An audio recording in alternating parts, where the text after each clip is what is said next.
लक्ष्मण जी बेहोश हुए जब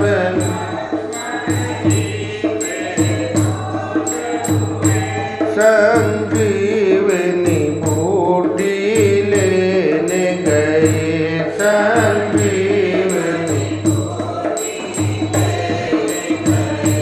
पर्वत को उठाना क्या कहना लक्ष्मण को बचाना क्या कहना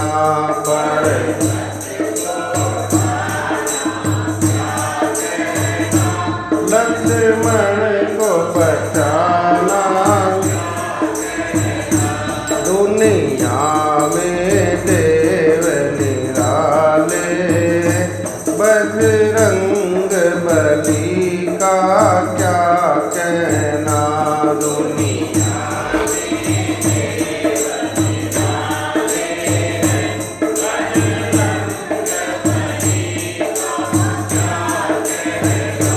भक्तों इनके सीने में सदा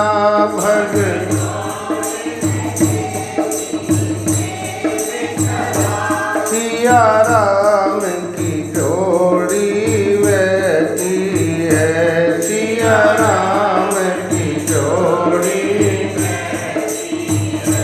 ये राम दीवाना क्या कहना गुण गाए जमाना क्या कहना मैं दीवाना क्या कहना गुण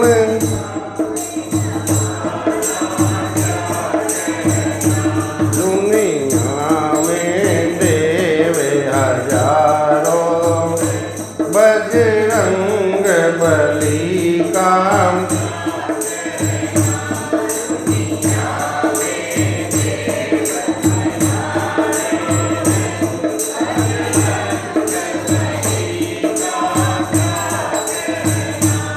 इनकी शक्ति का क्या कह इनकी भक्ति का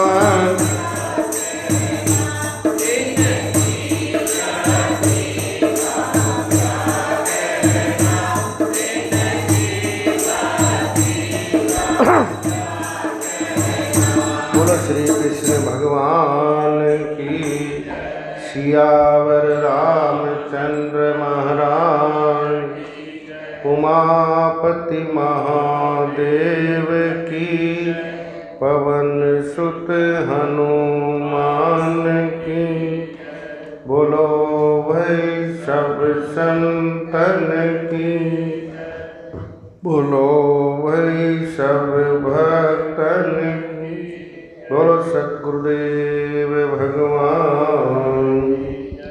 ओम श्री परमात्मने नमः।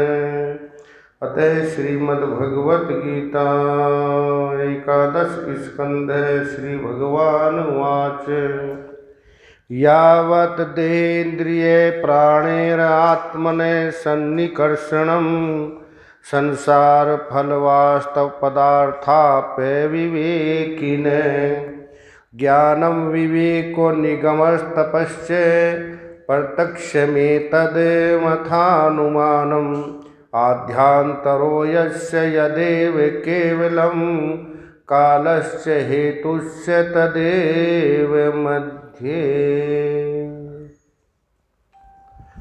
प्रातः स्मरणीय अर्चनीय वंदनीय ब्रह्म सर्वोत्तम ब्रह्मनिष्ठ वेदावतार युगावतार तपो नित्याग मूर्ति सनातन धर्म के प्रखर सूर्य अनंत श्री विभूषित सबलंकृत साक्षात नारायण रूप विराजमान श्री सद्गुरुदेव भगवान के पावन पवित्र युगल चरणों में कोटि सहदलवत प्रणाम।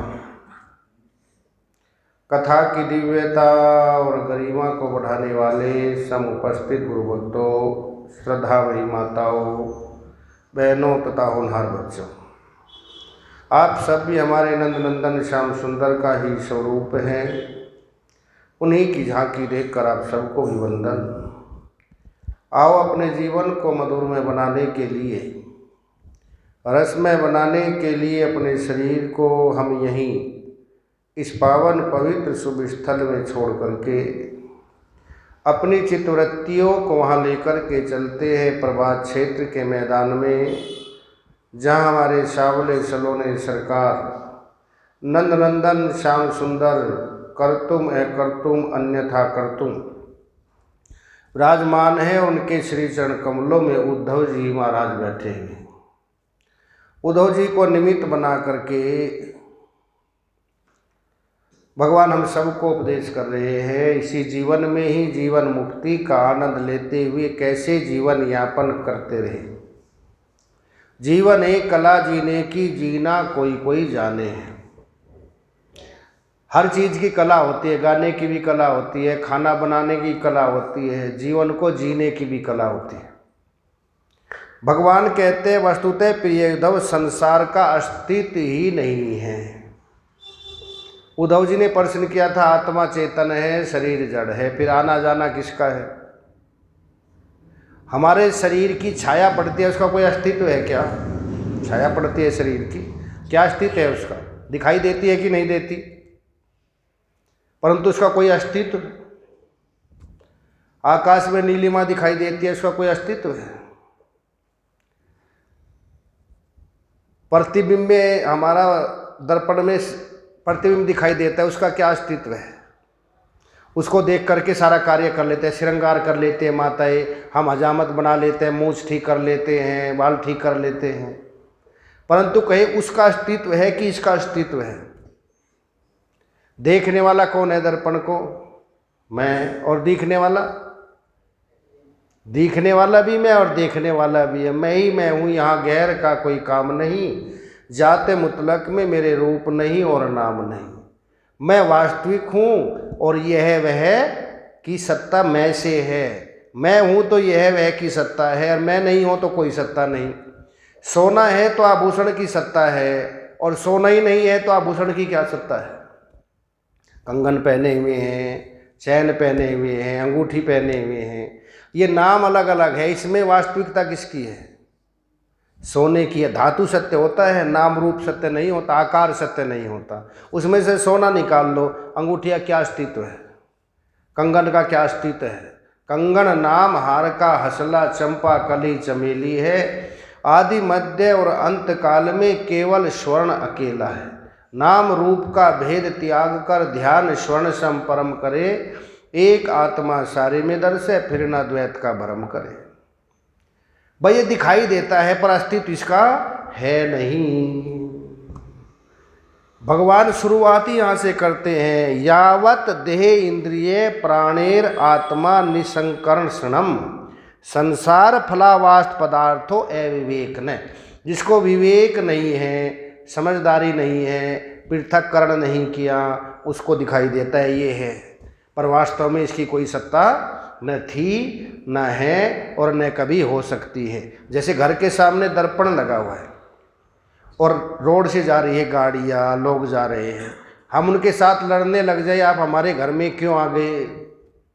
घर में है नहीं, दर्पण के कारण प्रतीत हो रहे हैं। इसी प्रकार ये आना जाना, मान सम्मान, सुख दुख, ये आत्मा के कारण प्रतीत हो रहे हैं, इनका कुछ भी वास्तविकता नहीं है। मुझ में नहीं है पर प्रतीत होते हैं फिर भी। ये जगत मेरे प्रकाश में बिन हुआ भान होता है। अगर मेरा प्रकाश नहीं है, सुसुप्ति में हम सो जाते हैं गहरी नींद में, कोई कमरे में आ जाए चला जाए, हमको पता चलता है क्या? पता चलता है? हम तो है परंतु सोए हुए हैं, मन सोया हुआ है, इंद्रियां सोई हुई है, कोई पता नहीं चलता। कोई आके सामान भी ले जाओ, बोले हमको पता ही नहीं चला। तो मुझसे ये सब की सत्ता है, ये प्रतीत होता है। मैं हूँ तो प्रतीत होता है, मैं नहीं हूँ तो कुछ भी नहीं है, ये मुझसे ही प्रतीति मात्र होता है। जगत मेरे प्रकाश में बिन हुआ भान होता है नहीं, भान होता है। स्वामी राम तीर्थ उस जमाने में, आज से 150 साल पहले प्रोफेसर थे मैथ के, और पूरे भारत में, पाकिस्तान भी जब इसमें था, सबसे होशियार थे। पहले 10% आते, 10 में से 5 करो, वो 10 के 10 कर देते थे, कोई भी देख लीजिए। बाद में उनको वैराग्य हुआ तो ये महात्मा हो गए। टिहरी में ऋषिकेश से 20 किलोमीटर ब्रह्मपुरी में, फिर टिहरी जहाँ बांध बना हुआ ना, आपने देखा, वहाँ पर रहते थे। तो वहाँ के राजा थे कीर्ति शाह। कीर्ति शाह जब राजकुमारी थे, 18-20 साल की अवस्था होगी, उनके पास आए, कहा स्वामी जी मैंने सुना है आप भगवान के दर्शन करा देते हो। उन्होंने कहा बिल्कुल ठीक सुना है आपने, मुझको आप भगवान के दर्शन करा दीजिए। उन्होंने पूछा तुम किसके बेटे हो? कि मैं फलाने राजा का बेटा हूँ, मेरा नाम कीर्ति शाह है। बोले तुम्हारे पिताजी से कोई मिलने आता है तो अपना परिचय देता है कि नहीं देता? बोले बिल्कुल देता है। अपना ठीक ठीक परिचय लिखकर मुझको कागज़ पर दे दीजिए, मैं भगवान के दर्शन करा देता हूँ। उसने लिख के दिया, वे फलाने राजा का लड़का कीर्ति शाह मेरा नाम है, मैं राजकुमार हूँ, भगवान के दर्शन करना चाहता हूँ, आपके पास आया हूँ। स्वामी जी ने लिख करके पढ़ करके कहा ये तो आपका परिचय नहीं है, सत्य परिचय दो तभी तुमको भगवान से मिला देता हूँ। बोले जी सत्य परिचय दिया है मैंने। कितनी एज है आपकी? बोले मेरी एज है 18 साल। 20 साल पहले कहाँ थे? बोले जी मुझको पता नहीं। 60, 70, 100 साल बाद कहाँ जाएंगे ये भी पता नहीं। बोले तो आपका सच्चा परिचय नहीं है, तो झूठा परिचय दे रहे हो। फिर वो कुर्ता पहने हुए तो जेब जैसे आपको लगी है, पेन लगा हुआ था ऐसे। पूछा अच्छा ये बताओ पेन किसका है? बोले मेरा। पेन अलग है आप अलग है? बोले हाँ जी। ये कमीज किसका है? बोले मेरा। कमीज अलग है आप अलग है? बोले हाँ जी। ये हाथ किसका है? बोले मेरा। हाथ अलग है आप अलग है? बोले हाँ जी। पैर किसके है? कि मेरे। पैर अलग है आप अलग है? बोले हाँ जी। कहते आज मेरे पैर में बहुत दर्द है, आज मेरा पैर ठीक है। अच्छा ये मन किसका है? बोले मेरा। मन अलग है आप अलग है? बोले हाँ जी। आज मेरा मन बड़ा दुखी है, आज मेरा मन बड़ा प्रसन्न है, आज मेरी बुद्धि ठीक काम नहीं कर रही, आज बुद्धि ठीक काम कर रही है। बुद्धि अलग है आप अलग है, लेकर के वही लेकर के जिसको तुम कहते हो कि ये मेरा है, तुम कौन हो? उस आत्म स्वरूप में लेकर के खुश हो गया। बोले मैं तो भगवान के दर्शन करने आया था स्वामी जी, आपकी कृपा से अपने दर्शन हो गए। यहाँ पर आया था भगवान के दर्शन करने अपने से अलग समझ करके, पर यहाँ पर तो अपने दर्शन हो गए। मुझसे अलग उसकी वास्तविकता नहीं है। उसको भगवान कहो, गॉड कहो, अल्लाह कहो, शक्ति कहो, नाम कुछ भी रख दीजिए। जो पूरे विश्व को चलाने वाला है वो हमारे शरीर को चला रहा है, वही पूरे विश्व को चला रहा है, पूरे विराट को चला रहा है। चलाने वाला एक ही है।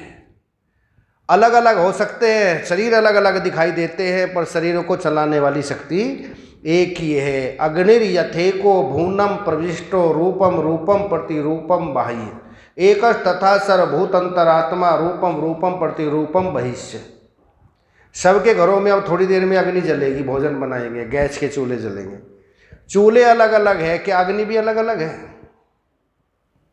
हम मानते भले चूल्हों में अलग अलग अग्नि जल रही है सबके घरों में, और बेंगलोर में लाखों चूल्हे जल रहे हैं, पर चूल्हे अलग अलग है कि अग्नि भी अलग अलग है? अग्नि एक ही है। टंकी है, सब घरों में अलग अलग टंकियाँ है पानी की। टंकी छोटी बड़ी हो सकती है, पर जल सब में एक ही है। वायुर यथेको भूनम प्रवृत्तो रूपम रूपम प्रतिरूपम बहिष्ठ एक तथा सर्वभूतंतरात्मा रूपम रूपम प्रतिरूपम बाह्य। जैसे ट्रैक्टर की ट्यूब है, ट्रक की ट्यूब है, गाड़ी की ट्यूब है, मोटरसाइकिल की ट्यूब है, साइकिल की ट्यूब है। ट्यूब छोटी बड़ी हो सकती है, हवा सब में एक ही है। ये मेरा प्लाट 50 गज का, किसी का 200 गज का, किसी का 500 गज का। प्लाट अलग अलग हो सकते हैं, पृथ्वी सब में एक ही है। तो इसी प्रकार शरीर अलग अलग है, सब में शक्ति आत्मा एक ही है, और वही हमारी वास्तविकता है। ये बॉडी वास्तविकता नहीं है जो बॉडी को चलाने वाला है। बॉडी चल रही है तो इसमें कोई है, जब भी तो चल रही है। पंखा चल रहा है, हमको पता है इसमें करंट है। बिजली दिखाई देती है कि पंखा दिखाई देता है? दिखाई देता है पंखा, पर पंखे को चलाने वाला दिखाई देता है क्या? दिखाई देता है शरीर, पर शरीर को चलाने वाला जो है वो कहाँ है? इसी में विराजमान है। बिजली, पंखा चल रहा है तो पंखे में जो मोटर है उसमें करंट विराजमान है। करंट नहीं है तो ये चल नहीं सकता। इसलिए शरीर चल रहा है तो शरीर को कोई चलाने वाला है। वो कहाँ है? हृदय में विराजमान है। कहाँ विराजमान है? इसके नज़दीक आएंगे तो इसी में प्राप्त हो जाएगा। इसीलिए नज़दीक आएंगे, जब नज़दीक नहीं आएंगे तो प्राप्ति नहीं हो सकती। भागवत में सबसे पहला श्लोक आता है सच्चिदानंद रूपाय। वो सत्य है, दिखाई देता है, सत्य है, चेत है, चेतन भी दिखाई देता है, पर वो आनंद स्वरूप है। हमको अनुभव क्यों नहीं हो रहा? सत्य अनुभव हो रहा है। एक सत्य है सारी दुनिया को चलाने वाला, चेतन है, शरीर चल रहे हैं, चलते फिरते हैं, तो चेतना भी इसके अंदर है। पर आनंद है, वो आनंद हमको अनुभव क्यों नहीं होता? बोले जैसे यहाँ से 50 मीटर दूर अग्नि जल रही है, सर्दी बहुत है, बेंगलोर वाली नहीं, दिल्ली वाली सर्दी, आजकल शीतलहर चल रही है ना। आपको अग्नि जलती हुई दिखाई दे रही है, चेतन है, सामने अग्नि है, सत्य है। पर जब हम अग्नि के पास जाएंगे तभी हमारी सर्दी दूर हो सकती है, 50 मीटर से दूर नहीं हो सकती। इसी प्रकार जब हम अपने नज़दीक आएंगे तभी वो आनंद आएगा। दुनिया से है तो दुनिया के नज़दीक और चाहते वो आनंद आ जाए, दुनिया से हट करके अपने नज़दीक आएंगे। अपने से जिसने मुलाकात कर ली, दुनिया में उसने बड़ी बात कर ली। तो अपने नज़दीक आइए। कहाँ आइए? इस दिल के तुम नज़दीक जरा से आओ, जरा से आओ, जरा से आओ, है दिल ही में दिलदार दर्शन पाओ। इस दिल के तुम नज़दीक जरा से आओ, जरा से आओ, जरा से आओ, है दिल ही में दिलदार के। दिल धड़क धड़क कर बोले, प्रियतम की खिड़की खोले। दिल धड़क धड़क, किसका दिल है धड़क नहीं रहा? हाथ लगा के देखो धड़क रहा है कि नहीं? कौन धड़का रहा है उसको? बॉडी धड़का रही है कि कोई अंदर धड़काने वाला है? वो धड़कता है तो ये बॉडी चलती है, नहीं धड़कता तो चलने वाली नहीं है। फिर कहते परमात्मा कहाँ है, कहाँ नहीं है? दिल धड़क धड़क कर बोले, प्रियतम की खिड़की खोले। दिल धड़क धड़क प्रियतम की खिड़की खोले। अनुभव के खड़कते तार से तार मिलाओ, है दिल ही में दिलदार के दर। इस दिल के तुम नज़दीक जरा से आओ, जरा आओ, जरा से आओ, है दिल ही में दिलदार के दर्शन। तू पूछ रहा है को हमको, हमको हम। तू पूछ रहा है को हमको, हमको हम। हर श्वास में बोले सो हम, सो हम, सो। हर श्वास में बोले सो हम। पूछता है कहाँ है? हर श्वास में क्या बोलता है? सो हम। अंदर श्वास जाता है, गहरा श्वास लो, क्या आवाज आते हैं? सो। और बाहर निकालते हैं हम। सो हम, मैं वही हूँ। सो हम का मतलब मैं वही हूँ जिसको तू खोज रहा है। और इंग्लिश में सो आई एम, मैं वही हूँ जिसको तू खोज रहा है। दोनों तरह से मैं वही हूँ। तू खोजता है ना, पूछता है को हम, जिसको तू खोज रहा है वही सो हम, मैं वही हूँ। वो आनंद, आनंद सब खोजते हैं कि नहीं? आनंद सब चाहते हैं। तो इसलिए कहा सच्चिदानंद रूपाय। आनंद कहाँ है? भगवान का किसी का नाम नहीं लिया, आनंद कहा है। सत्यम परम धीमहि, उस सत्य को हम सब धारण करते हैं। श्री कृष्ण परम धीमहि नहीं कहा, राम परम धीमहि नहीं कहा, हनुमान जी परम धीम नहीं कहा, सत्यम परम धीमहि, उसी सत्य को। एक तो सत्य होता है, एक परम सत्य होता है। सत्य और परम सत्य में अंतर होता है। जैसे यहाँ कथा हो रही है, सत्य है पर परम सत्य नहीं है। कल वाली कथा आज नहीं है, आज वाली कल नहीं होगी, पर परमात्मा परम सत्य है। कल वाला भी है, आज है, और आज वाला कल भी रहेगा। उसके लिए भूत भविष्य नहीं है, इसलिए वो परम सत्य है। इसलिए क्या कहा, सत्यम परम धीमहि, उसी सत्य को हम सब धारण करते हैं। कौन सा सत्य? जो सबको चलाने वाला सत्य एक ही है। सत्य एक में चिदानंद हूँ। असत्य अनेक हो सकते हैं, सत्य सदा एक होता है। 2 और 2 4, एक सत्य हुआ। कोई कहे 2 2 5, ये भी सत्य। 2 और 2 3, ये भी सत्य। असत्य अनेक हो सकते हैं, सत्य सदा एक ही होता है। और वो सत्य क्या है? सत्येव जयते नानृतम, सत्य की जय होती है। वो सत्य अपना आत्मस्वरूप ही है। सत्यनारायण की कथा होती है ना, करते हैं ना, सत्यनारायण की कथा करते हैं। तो सत्यनारायण की कथा कौन सी है? महात्मा पढ़ते समझ लेते सत्यनारायण की कथा हो गई, वो है महात्मा। और सत्यनारायण की कथा है ये आत्मज्ञान। वो सत्य एक है, वो नारायण है, वही सत्य है, बाकी सब असत्य है। उसी की उपासना करो, उसी की कथा सुनो, उसी को ही अपने आप में धारण करो। और वो सेठ जी है, नाव में बेलपत्र भर के धना था, पूछा क्या है कि बेलपत्र है, वो बेलपत्र हो गए। फिर उसने सत्यनारायण की कथा सुनी, फिर वे धन हो गया। ये तो है महात्मा। और सत्यनारायण की कथा क्या है? ये सत्यनारायण की कथा है। जो वेदांत है ना, वो सत्य ही नारायण है और बाकी सब असत्य है। उसी को ही धारण करेंगे तो आनंद आएगा, और बाकी को धारण करेंगे तो आनंद नहीं आएगा। इसीलिए भगवान कहते हैं, वस्तुतः प्रिय उद्धव, संसार का अस्तित्व नहीं है। और जो है ही नहीं, उसका आना जाना क्या है? जो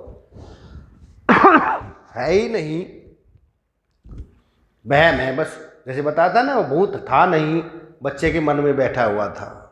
बच्चे के मन में बैठा हुआ था नहीं। तो इसलिए हमारे मन में बैठ गया ये संसार है। जिसने मान लिया वो डरता रहेगा। एक आदमी बहुत कहता था मैं बहुत निडर हूँ, उसको कहा ऐसा करो, तुम शमशान में एक कील गाड़ करके चले आओ। उसने कहा ठीक है। बड़ा कुर्ता पहने जैसे मैं पहने हुए ना ऐसे, तो धीरे धीरे रात को 12 बजे गया। उसने सोचा कहीं भूत न हो, धीरे धीरे जल्दी जल्दी में गाड़ने लगा, उसके कुर्ते में गड़ गई कील। और जब उठ करके चलने लगा, समझा मेरे को भूत ने पकड़ लिया। वहीं पर रोने लगा, हाय भूत ने पकड़ लिया, बचाओ बचाओ बचाओ। भूत ने पकड़ा था कि बहम ने पकड़ा था उसको? भय से भयभीत हो गया और समझता है भूत ने पकड़ लिया। भूत था क्या वहाँ पर? तो भय से ही। इस कोरोना में देखो, बहुत से तो इतने भयभीत है, बहुत ज़्यादा भयभीत, हाय कोरोना आ जाएगा, कोरोना आ जाएगा। बहुत सौ को भय ही नहीं है। बहुत सौ को आएगा तो देखी जाएगी, जो होगा देखी जाएगी। और बहुत से तो घर से ही नहीं निकलते।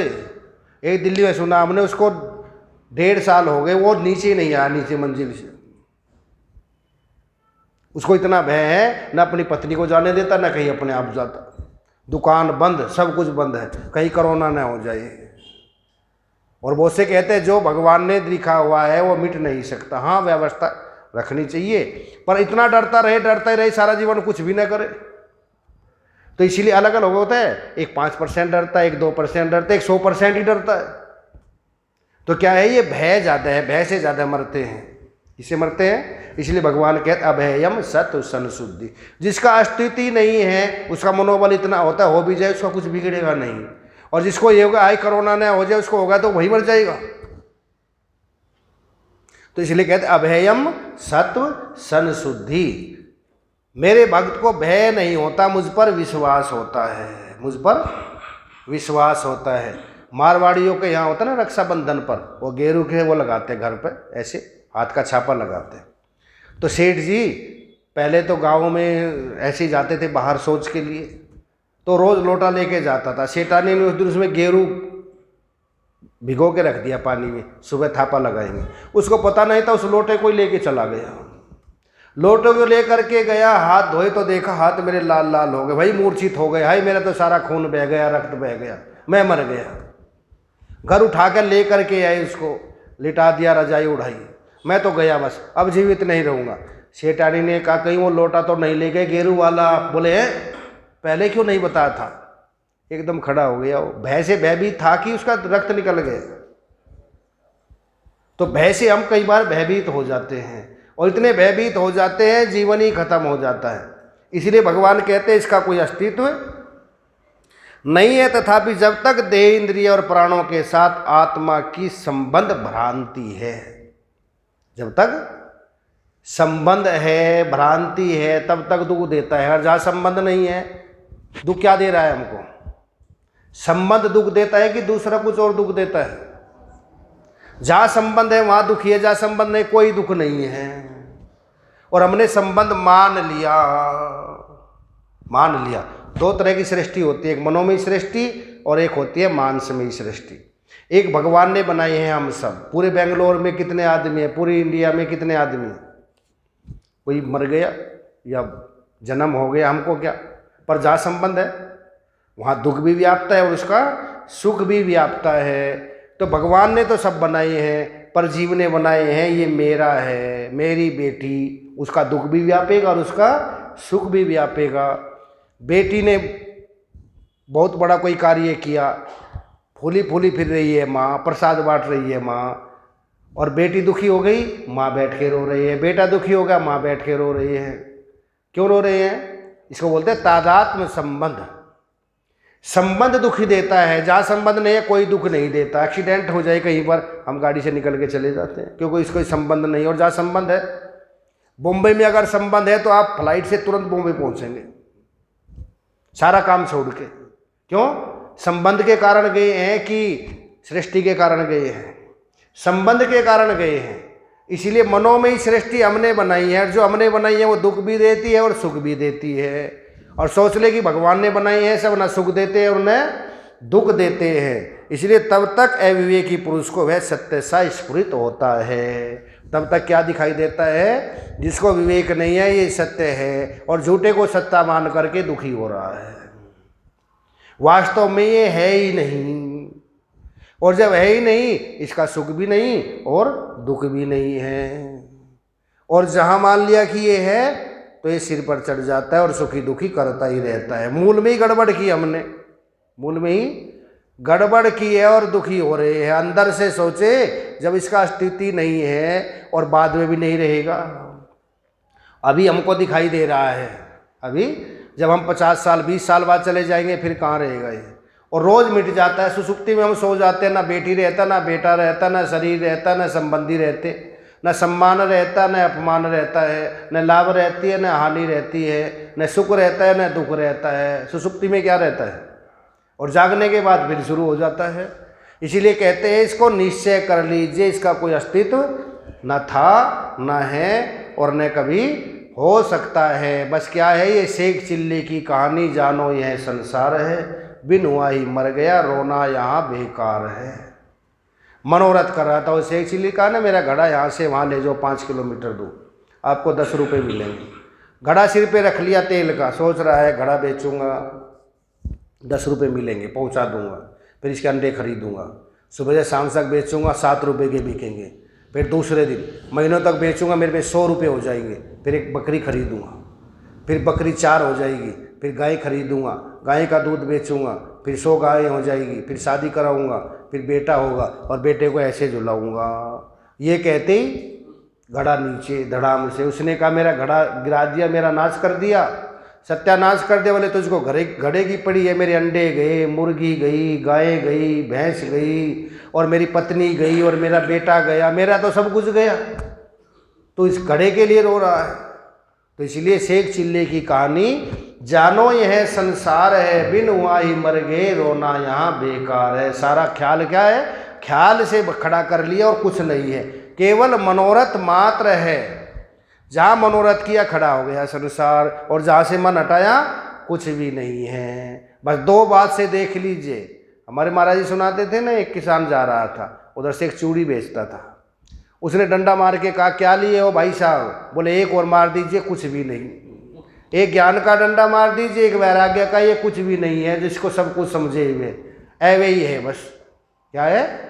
अगर विचार करके देखे तो ये कुछ भी नहीं है। सब खेल ख्याली है बाबा, क्यों शोक मनाता है। सब खेल ख्याली है बाबा, क्यों शोक मनाता है। सब खेल खया है बाबा, क्यों शोक मनाता है। सब खेल खयाली है बाबा, क्यों शोक मनाता है। आना जाना सब धंधा, तू है ख्याल से बंधा। सब तू है ख्याल से बंधा, ये बंधन जाली है बाबा, क्यों शोक मनाता है। ये बंधन जाली है बाबा, क्यों शोक मनाता। सब खेल ख्याली है बाबा, क्यों शोक। सब खेल ख्याली है बाबा, क्यों। सब ख्याल से बंधे हुए हैं। ख्याल छोड़ दीजिए, कुछ भी नहीं है।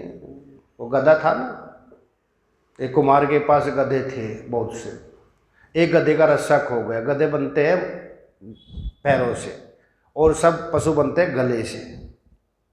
घर आया, बोले भाई साहब इसका तो रस्सा खो गया, इसको कैसे बांधूं? बोले झूठ मूठ बांध दो ऐसे, इसके हाथ पैर पे हाथ फिराओ, खूंटे से हाथ फिराओ, ये समझ जाएगा मैं बंध गया। उसने ऐसे ही किया। गधे ने क्या समझ लिया? मैं बंध गया। सुबह हुई, सब खोले। जब वो बंधा ही नहीं था तो खोलता कैसे? वो चला नहीं, वहीं रुका हुआ है। बोले गधा क्यों नहीं चलता? बोले इसे खोल दीजिए। बोले खोलूं कहाँ? बांधा नहीं। बोले इसके दिमाग में बंधन आ गया। झूठ मूठ जैसे बांधा, झूठ मूठ खोल दीजिए। ऐसे उसने उल्टा हाथ घुमाया, खुल गया, चालू हो गया। वो गंदा बंधा था क्या? पर उसके दिमाग में आ गया मैं बंध गया, मैं खुल गया। तो हमारे दिमाग में भी ऐसे ही आता है। हमारे दिमाग में भी ऐसे ही आता है कि अब बंध गए, अब खुल गए। पंडित जी बाहर गांठ लगाते हैं, शादी होती है ना, पल्लू में गांठ लगाते हैं, गठजोड़ करते हैं और ये समझते हैं हम पति पत्नी हो गए। क्या हो गए? वो कंगना बनता ना, कंगना बनते क्या बोलते थे? पति पत्नी हो गई। कहाँ हो गई? अंदर हो गई कि बाहर हो गई? गांठ लगाई बाहर, लग गई अंदर। तो सारा खेल संसार का यही है। वास्तव में क्या है? सब ये ख्याल है। और इस ख्याल को हटा दीजिए, कुछ भी नहीं है। एक जगह एक प्रोफेसर ने एक शीशी बोतल लेकर के आए, बंद थी। सब बच्चों को कहा, क्लास में सैकड़ों बच्चे थे, देखो बच्चों मैं इसको खोलूँगा। और खोलते ही इसमें एक गैस है। आप तक कितनी देर में पहुँचती है, कितनी सेकंड में पहुँचती है, ये मुझको बताना। उन्होंने खोली तो नाक पे अपने रुमाल रख लिया और सब बच्चों ने ऐसे रख लिया। सब बच्चों ने ऐसे रख लिया। कोई कहता है मुझ तक पहुंच गए। जब हाथ उठा देना, सब ने हाथ उठाया और उसमें गैस कुछ नहीं थी, खाली थी। वो थी खाली, पर बच्चों ने देखा मुझ तक भी पहुंच गई, मुझ तक भी पहुंच गई। वो ख्याल आ गया, उनको था कुछ नहीं। तो सारा क्या है? ये ख्याल से ही है सारा खेल। अगर कमरे में अकेला सो जाए, समझे भूत न आ जाए, सोचता है ना, ख्याल से ही है। एक कल्प वृक्ष के नीचे लेट गया, सोचा बहुत भूख लगी है, कहीं से भोजन आ जाए। उसको पता नहीं था एक कल्प वृक्ष है, तो भोजन आ गया। देखे तो भोजन भी आ गया। भोजन आ गया, भोजन किया। अब चारपाई और हो जाए तो आराम के लिए चारपाई आ गई। गद्दा लग जाए, गद्दा लग गया। पूछे कहाँ से आ रहा है? कहीं यहाँ भूत तो नहीं है? भूत आ गए। कहीं भूत मुझको खा न जाए, और भूतों ने खा लिया। सारा संकल्प अपना किया हुआ है, केवल संकल्प मात्रेण है। ये सारा जैसा संकल्प करेंगे हम ऐसे ही हो जाएंगे। जैसा संकल्प करेंगे मैं सच्चिदानंद ब्रह्म हूँ, तो वो हो जाएंगे। और संकल्प करेंगे कि मैं जीव हूँ तो जीवपन आ जाएगा। जैसा तू समझेगा ऐसा ही होता चला जाएगा। तो जैसे बंधो भी माने बंधोसी, मुक्ता भी माने मुक्तो भी। बंधन में मानेगा तो बंधन में रहेगा, और मुक्त मानेगा तो मुक्त है। ये तेरी का मानना है, तेरी मान्यता से संसार खड़ा हुआ है। ये मान्यता हटा दे तो कुछ भी नहीं है। माने तो गंगा माने, माने तो बहता पानी, माने तो क्या है, माने तो तुलसा जी, न माने तो कुछ भी नहीं। माने तो मंदिर, हम अंधे हो जाते हैं तो हाथ जोड़ते हैं, मुसलमान के लिए कुछ भी नहीं। हम चलते हैं तो मस्जिद हमारे लिए कुछ है, हम हाथ जोड़ते हैं, कुछ करते हैं। क्यों? हमने नहीं माना हुआ है। माना है तो एकादशी, आज हमारा व्रत है, एकादशी हम भोजन नहीं करेंगे। एकादशी तो सबको दिखाई देती है, सब क्यों नहीं मानते? इसको बोलते हैं एक चर्म चक्षु, एक धर्म चक्षु और एक ज्ञान चक्षु। तीन सत्ता होती है। दुर्योधन की दृष्टि में सब कुछ वस्तु ही है, उसकी चरम चक्षु है, जो आंखों से दिखाई देता है उसको ही मानता है यही सत्य है। यह लोक है परलोक नास्ति, यही लोक है परलोक कुछ नहीं है। दूसरा अर्जुन है, वो धर्म चक्षु से देखता है, धर्म ही सब कुछ है। धर्म के अनुसार चलने चाहिए, शास्त्र के अनुसार चलने चाहिए। भगवान भी गीता में कहते हैं तस्मात् शास्त्र प्रमाणम ते कार्य व्यवस्थितो। शास्त्री प्रमाण है, मैं प्रमाण नहीं हूँ। मैं तो कभी होता और कभी नहीं होता, शास्त्र तो सदा होते हैं। अब भगवान तो चले गए लीला सवरण करके, अब क्या रह गया? ये रह गया। और धर्म का पालन करना, उद्धव को भी ये कहते हैं, उद्धव तो अब यहाँ मत रहना, अब यहाँ से चले जाना, और सब संबंधियों का मोह ममता छोड़ के, राग द्वेष यही छोड़ के जाना। अब मैं तुमको उपदेश नहीं देता, आदेश देता हूँ। भगवान क्या देते हैं? आदेश देता हूँ। क्योंकि हम भारत में है ना, उपदेश से कम मानते, आदेश से मानते हैं। आदेश दे दिया तो मान गए। पहले कहते हैं सब टैक्स भरो, नहीं भरा तो उन्होंने कहा ये 1000 का नोट 1 महीने बाद क्या होगा? कागज़ का टुकड़ा होगा, मेरा आदेश है, सब मान गए।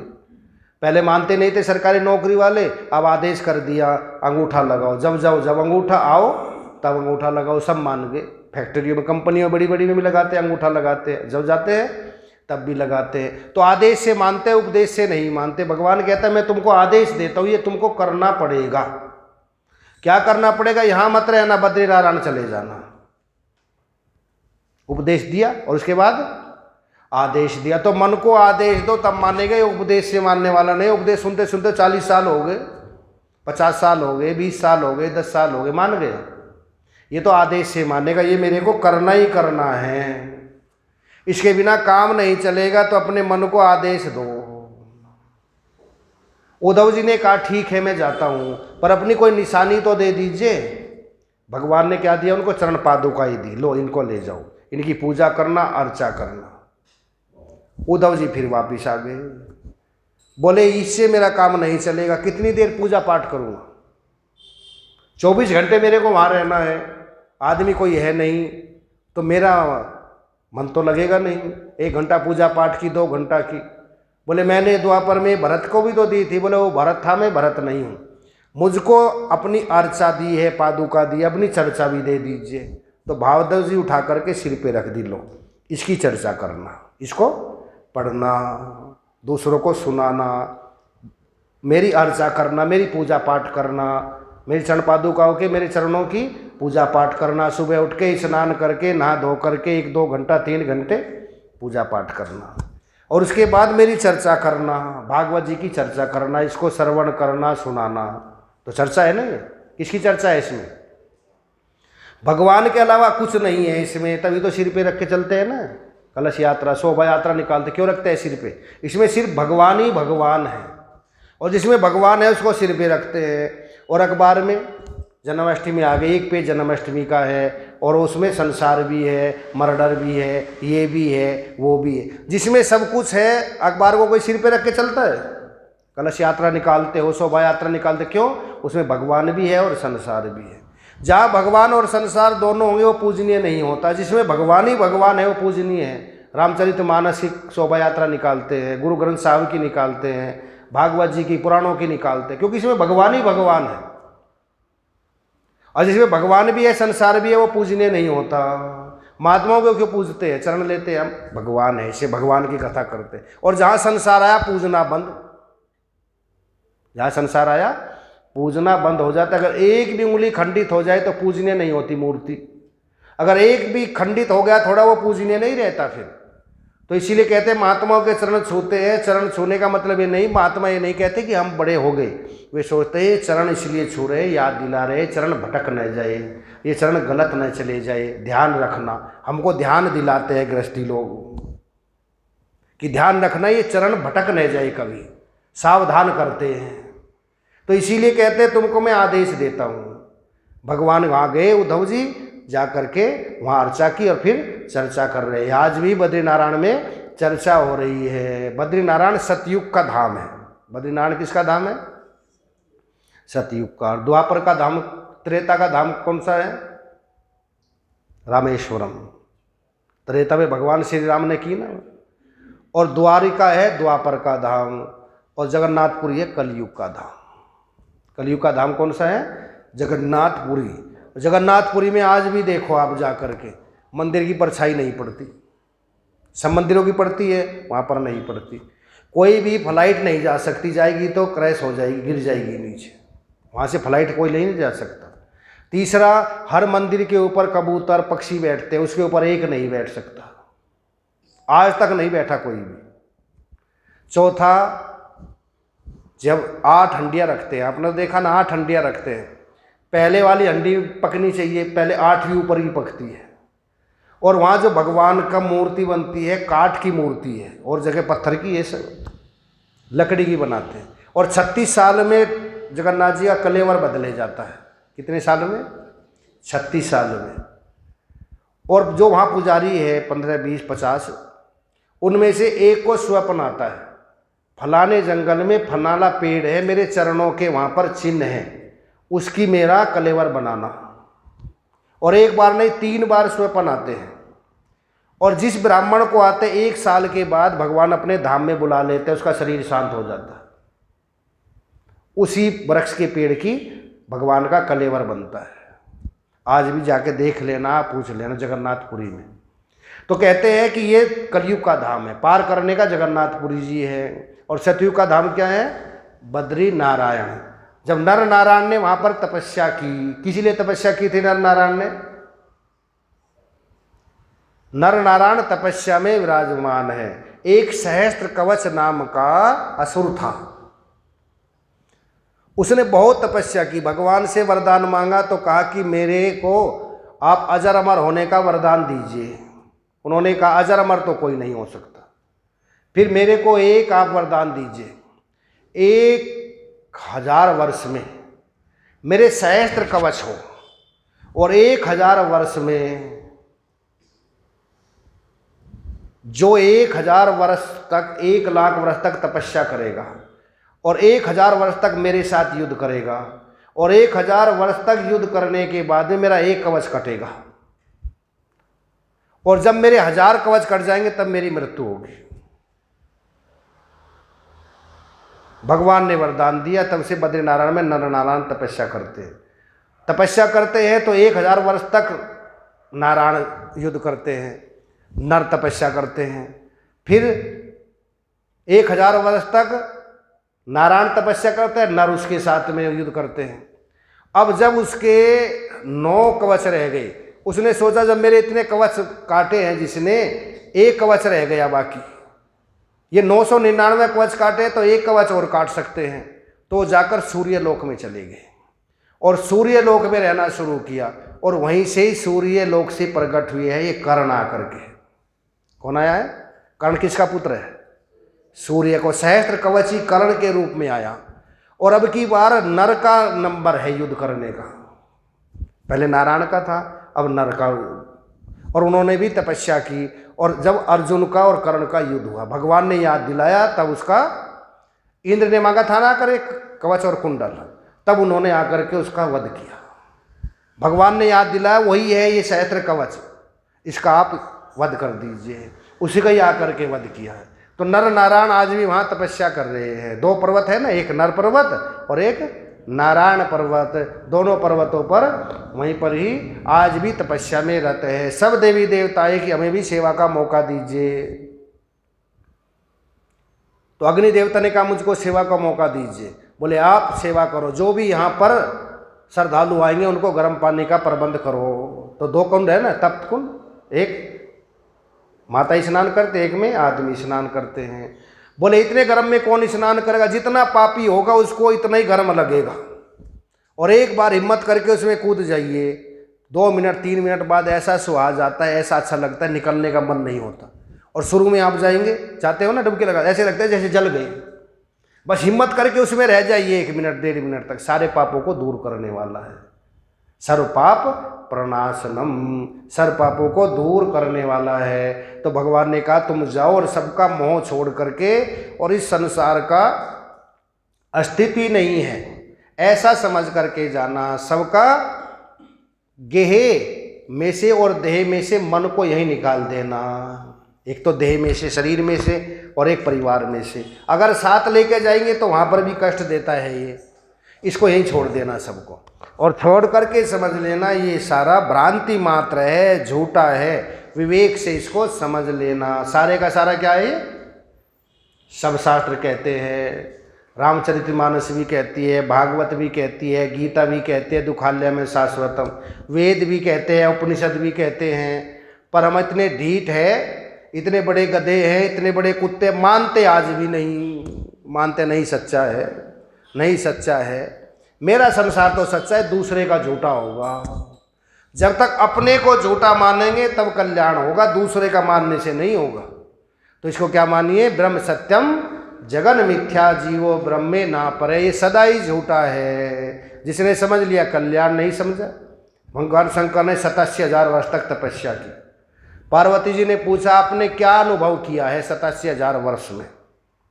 तो भगवान शंकर कहते उमा कहूँ मैं अनुभव अपना, सत हरि भजन जगत सब सपना, सारे का सारा तो सपना है, झूठा ही है। ये तो कभी सत्य हो नहीं सकता। जो मानेगा वो सदा दुखी रहेगा, और जो इसको सच्चा मानेगा सदा दुखी रहेगा, और झूठा मानेगा कहीं भी रहे सुखी रहेगा, आनंदित रहेगा, मस्ती में रहेगा, उसकी भ्रांति दूर हो जाएगी, और वो तो बस एक अपने स्वरूप को ही सत्य मानेगा। ऐसा जिसको बोध हो गया, ऐसा जिसका निर्णय हो गया, ऐसा जिसने पक्का निश्चय कर लिया है, उसको कोई दुखी नहीं कर सकता। और जिसका निश्चय नहीं हुआ उसको कोई हे उद्धव जी सुखी नहीं कर सकता है। एक बार बच्चे पढ़ते हैं ना, पहले अखबार में आता था रिजल्ट वो फेल था, तो मार्कशीट आती थी 1-1.5-2 महीने बाद मार्कशीट आई। उसने पूछा अपने दोस्त से, देखो ऐसा करना, किसी के सामने बताना मत, मैं कितने विषय में फेल हूँ सब्जेक्ट में, इशारा कर देना मेरे को। उसने कहा ठीक है। वो लेने के लिए गया, उसने इशारा किया। बोले क्या इशारा करूँ? बोल देना राधे राधे, मैं समझ जाऊँगा 1 में फेल है। राधे श्याम बोल देना 2 में फेल है। सीताराम बोलेंगे तो 3 में फेल है। वो गया तो 5 के 5 में फेल था, और वो बाहर आया। बाहर आते उसने कहा बोल सच्चे दरबार की, यहाँ तो सच्चे दरबार की जय बोलनी है, सारे का सारे ये तो मिथ्या है। ये सोचे कि ये मिथ्या, ये मिथ्या, ये पूरे का पूरा ही मिथ्या है। जब समझेंगे तभी कल्याण होगा, और जो समझेंगे नहीं ये मिथ्या, ये सच्चा है, ये सच्चा है, तो दुखी रहेंगे, कोई सुखी कर नहीं सकता। इसलिए पक्का मन में बैठा लीजिए, झूठा ये संसार है, झूठा जग का प्यार है, झूठा ये घर बार है, पर समझ किसी की आया ना, झूठा ये संसार है। यहाँ तो बोला, आप तो यहाँ भी डर रहे झूठा कहने में, कभी झूठा कहिए कोई सुन न ले। निडर होकर के बोलो 1 घंटे के लिए तो समझो, झूठा ये संसार है, झूठा जग का प्यार है, झूठा ये घर बार है, पर समझ किसी की, समझ किसी की। मानव जीवन पाकर तूने कुछ भी नहीं विचारा है, कुछ भी नहीं विचारा है। स्वप्न देख कर तन मन धन का मोह का जाल पसारा है, मोह जिया बेकरार है, तुझको यूं धिक्कार है, जो जीवन में सार है, सत्संग ज्ञान कमाया ना, झूठा ये संसार है, झूठा जग का प्यार है, झूठा ये घर मार है, पर समझ भोग वासना जग का मीठा, इससे बंद कर चकराया, इससे बंद कर चकरा, नारी पुरुष के संयोगों से बेटी बेटा जो पाया, बेटी बेटा जो पाया, मोह में गिरफ्तार है, दुख भरता यों यार है, ये जीवन बेकार है, जीवन का फल पाया ना, झूठा ये झूठा जग का प्यार है, झूठा ये घर बार है, पर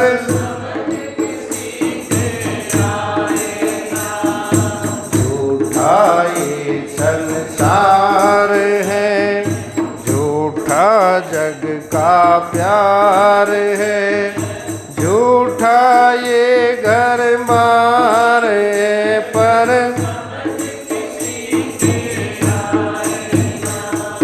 धर्म कर्म भी करता है, पर परवृत्ति जग की लेकर, परवृत्ति जग धर्म कर्म दान पुण्य करता है, पर चाहता क्या है संसार, उससे भी क्या चाहता है, मंदिर भी जाएगा, लाइन में भी खड़ा होगा, सब कुछ करेगा, इससे संसार मिल जाए, इससे ये मिल जाए, धर्म कर्म करने में कमी नहीं छोड़ता, पर मांगता क्या है, कौन मांगता है, मोक्ष मिल जाए, संसार से छुटकारा हो जाए, कोई कोई बिरला, तेरे नाम के व्यापारी कोई बिरले बिरले, धर्म कर्म भी करता है, पर परवृत्ति जग की लेकर, परवृत्ति जग की लेकर, दान पुण्य व्रत जप तप पूजा, इनसे मांगे सुख देकर, इनसे मांगे सुख देकर, ये कर्मों की मार है, करना नहीं उद्धार है, भोगों से ही प्यार है, ज्ञान का सेतु बनाया ना, झूठा सार है, झूठा जग का प्यार है, झूठा ये घर मार है, पर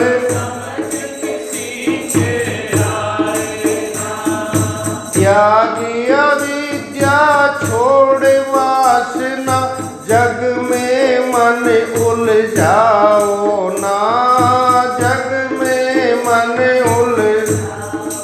एक बार उलझ गया, सुलझना बड़ा मुश्किल है, मकड़ी है ना अपने आप जाला बुनती है, उसमें उलझ के मर जाती है, हमने अपने आप ही संसार रचा, अपने आप ही बनाया, इसमें उलझ के मर गए। त्यागी अविद्या छोड़ वासना, जग में मन उलझाओ ना, जग में मन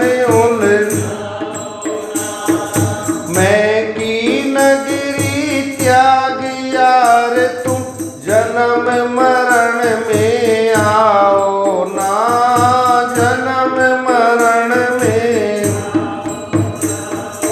चलने को तैयार है, देह अंत में छार है, इसका बंधन मार है, इसमें मन उलझाओ ना, झूठा ये संसार है, झूठा जग का प्यार है, झूठा ये घरबार है, पर जिसकी समझ गए तर गए, नहीं आए तो मर गए। तो इसी को ही समझना है। कैसे समझे? बोले उन महापुरुषों के चरणों में बैठ करके पहले तपस्या करे, सेवा करे, तब ये ठीक ठीक प्रश्न करे, समझ में आएगा। कैसे आएगा? कल इस पर विस्तार से चर्चा करेंगे। बोल वृंदावन बिहारी।